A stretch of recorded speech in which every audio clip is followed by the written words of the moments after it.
If I lost everything, here's exactly how I'd rebuild my KDP business in 2026, and it's not what most beginners are doing. KDP has changed. There's more competition. There's AI content everywhere. Bids are higher for advertising. So you have to come at this with a very, very different approach than you did a couple years ago. So here's what you need to focus on. So quick context on who I am. I've been publishing books on KDP since 2016. My biggest month is $19,000, but I average around $10,000 to $15,000 every single month. I sold my first count a couple of years ago for just over $225,000. And then I came back to the business after taking almost 2 full years off just chilling, and I wanted to see what I could do with AI. With 3 fully written AI books, I was able to scale my new KDP account up to over $10,000 a month, and that's what we're currently doing right now. So now I just publish for fun and I show people what I'm doing, so you can just take what I'm doing, copy me, and get the same results. So if I was to restart my entire KDP business, this is what I would stop doing right now. I would stop chasing saturated, low quality niches like journals, coloring books, notebooks, the things that you call medium or low content. I would just not waste my time with that whatsoever. Trying to make money when you're selling a product that only makes you $2 or $3 on the front end is almost impossible, especially now. Coloring books, low content, medium content, yeah, those are super profitable 2, 3, 4 years ago, but in 2026, it's a waste of time. I wouldn't even consider them.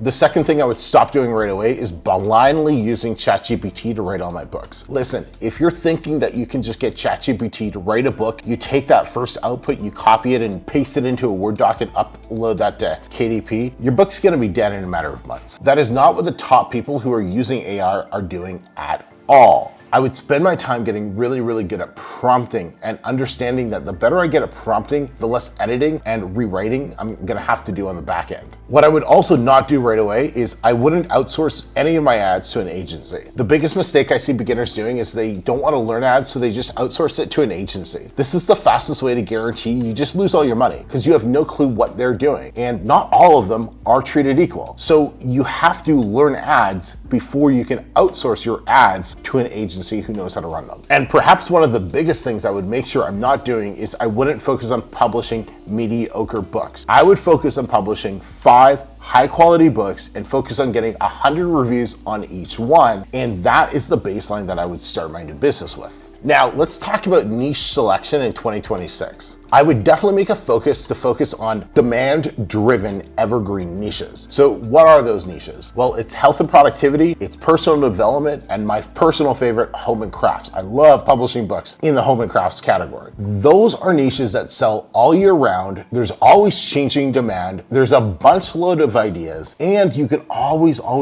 find areas that are not super competitive. Regarding research tools, I would make sure I'm using the only research tool that you need for doing KDP research when you're starting out, and that's Scout. It's free, and it's literally the only tool you need to find profitable keywords in 2026. Another hack, and this is going to be more for advanced users, is using Google Trends to validate your niche. Like I said, this is going to be slightly more of an advanced tactic, but you can use Google Trends to validate possible demand for upcoming niches if you find something that's a little newer. See, what happens is niches will start blowing up off Amazon before the market goes to Amazon and starts wanting books. So you can actually find stuff that's about to blow up on Amazon by paying close attention to what happens with Google Trends. Now, like I said, that's an advanced technique. For you beginners, just focus on using Scout for right now. And then I would definitely make sure I'm picking niches that are gonna have consistent buyers,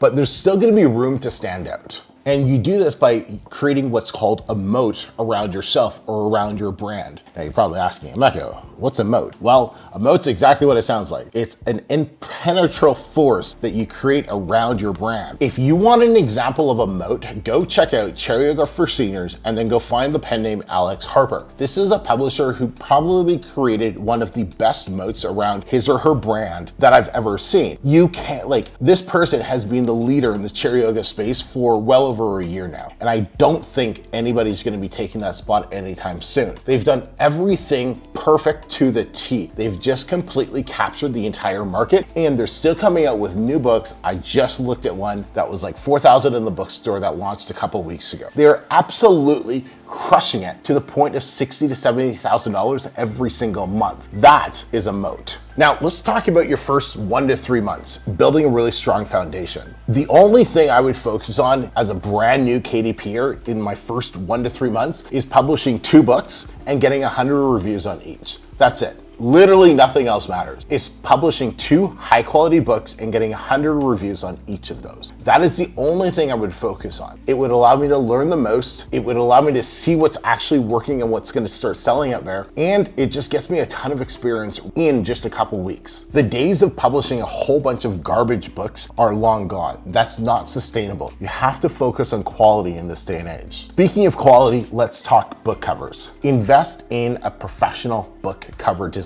Listen, some of you just suck at art. I'm one of them. So we don't create our own covers. We pay professionals to create our covers for us. Now, yes, you can gamble with fire and pay somebody $50 to create your cover. However, if everyone else in your niche is paying $150 to $300 to create your cover, how on earth are you going to stand out? You're not.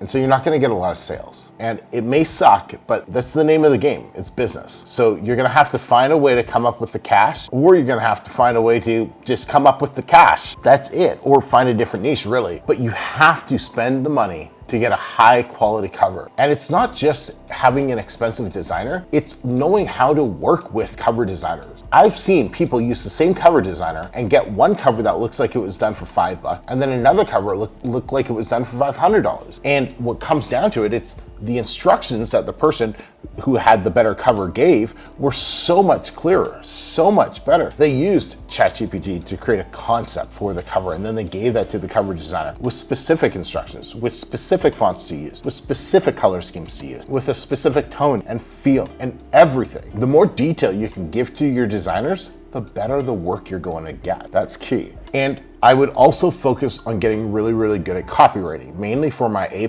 and my description. We cannot let those go to waste. Your description has to be bulletproof. It has to have a super strong headline, a super strong lead, concrete bullet points with page numbers. It has to handle objections, and then it has to have a great call to action that's gonna motivate that person to make the change, to scroll up, to click buy now. You have to have all of those elements in there. Your A+ is nothing but an visual description, right? What are the words that you're using on your A+?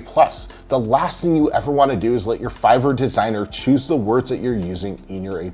They're not copywriters, they're designers. You have to choose every single word specifically for a purpose on your A+, because everything that the customer is reading on that Amazon page has to bring them closer to the sale or further away. You control that, but it takes a lot of effort. Now let's talk about the use of AI in 2026 and how I would use it if I was starting over again. I would use it the smart way. I would use ChatGPT for researching, for outlining, for brainstorming titles, not just the bulk of writing. I use ChatGPT for every single process in my book creation. It's not just the writer. It is like the brains behind the organization. I use it for research. I use it for, bouncing ideas off of it. I honestly, I'll talk to it like it's my business partner, because in a lot of ways it is. The more you get familiar with it, the more you use it on a day-to-day basis, the stronger it's gonna be to help you, stand out from the competition. Are you sharing your competitors' book cover files in chat, so chat's doing a full analyzation of it? Do you throw in 10 of the top book descriptions in your niche in chat so it can identify different patterns and different unique selling points for each one, so you can make sure you're handling them, right? You gotta use chat and take it to the next level, because it's key. And don't forget, you have to edit and refine for readability. The last thing you want your book to do is have that AI cookie cutter feel, so to speak, right? So that takes a lot of extra work. It takes a lot of extra effort to create that tone. And I've done this in other videos. I've shown you how to create a writing style, how to create a writing tone, so chat talks like a specific type of person. And that there eliminates like 80 to 90% of that AI sounding feel if you just understand how to prompt it and train it properly. So I'd spend time learning that. Now, How would I do my marketing and where would I start? Well, one, I would definitely include a free lead magnet inside my book. I'm a firm believer, let's just build our email list from day one. Now, if you're not really familiar with building an email list, it's not an 100% necessary have to. In fact, I teach my students build your email list starting from your second book, not your first. Because your first book, I just want you to get published and understand what the process is like. But building an email list is something that all serious publishers do, so it is something that you should take seriously as well. And I would run $5 to $10 a day Amazon ads, right? We don't have to be spending $20, $25 a day, but start at $5 to $10 per day, per campaign, right? And I would run these three: a keyword broad campaign, an ASIN exact match campaign, as well as a category campaign. Those are the three you gotta start with when you're launching a new book, because that's gonna get you the data the fastest, as well as the broadest reach. And then as soon as my book has at least 50 reviews, I'm going to go and get a video ad created. I'm not gonna do the AI flip through flying book that you see all over Amazon. I'm gonna go get a real person, ship them my book,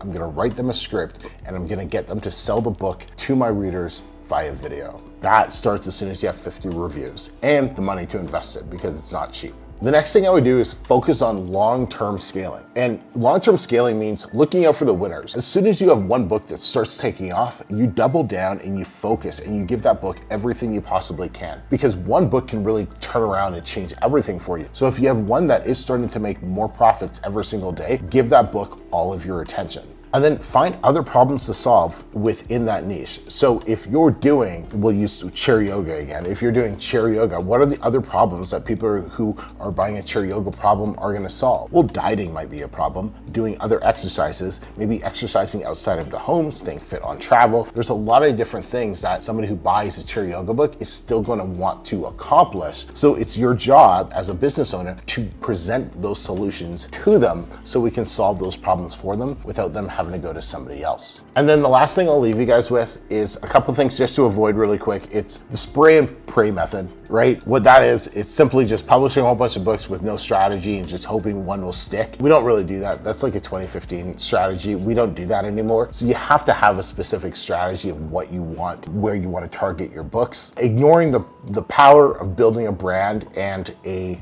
professional looking package. Listen, 3 books, get to 3 books in a brand as fast as you possibly can. Because when you start running branded ads, everything changes in your business. It just gives you so much more authority on Amazon, especially in those niches, especially if you're in a smaller niche, but it's like 3 books, same pen name, same topics. That is a surefire way to scale. And then the last thing is just focus on quality over quantity. You don't need 50 books. You need 5 super high quality books with 100 reviews each. Stack those titles and then watch the money come. So if I had to start over again in 2026, I'd go for smarter niches, higher quality books, strong branding, and I'd build an email list from day one. What would you do differently? For those of you who have been around for a little while, what would you do differently? Comment in the comments, let me know. I'd love to see what you would do. Now, if you want to see how I use ChatGPT to write the books that make me the money, go check out the suggested video, and that will show you exactly how I use ChatGPT to make all this money. Till next time, everybody, I'm Emeka. Peace.